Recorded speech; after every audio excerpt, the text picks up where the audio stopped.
Arrest him now. The chant tonight from a large crowd outside the home of a prominent political activist in West Hollywood. They're angry that a second man has now overdosed and died inside his home. Well, Ed Buck is well known in West Hollywood, battling City Hall for causes near and dear to his heart and spending big bucks on candidates who support his views. But now, for the second time in 2 years, a man has overdosed and died in his home. And tonight, protesters say it's time he faced justice. KCAL 9's Tom Wade is live tonight in West Hollywood with that story. Tom? And Susie and Jeff, you're absolutely right. Activists and victims' rights advocates gathered tonight outside the home of Ed Buck. That's the apartment building that you see on your screen. And that is where another man died early this morning inside that building. And protesters gathered outside tonight.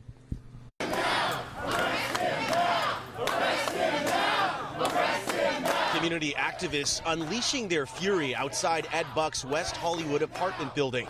The crowd gathered here less than 24 hours after a second African-American man died after being inside Buck's apartment. If this was a black man and there were two white bodies found in his apartment, there is no way that he would not be in the jail right now, lawyering up. The man who died this morning after being taken from Buck's apartment has not been identified, and we do not know the cause of death.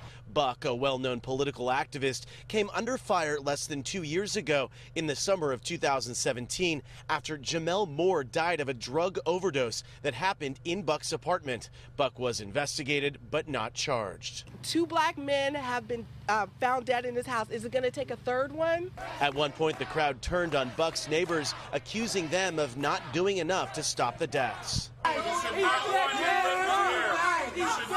not okay with people dying in his house and people like coming over here and dying. I'm like, doesn't matter what color skin they have. Buck's attorney says the man who died here this morning was one of Buck's longtime friends. He says Buck was sober and he didn't give any drugs to the man who passed away. This is not a situation where Mr. Buck has caused the death. This is a situation where Mr. Buck has had longtime friends who unfortunately do not handle their life well.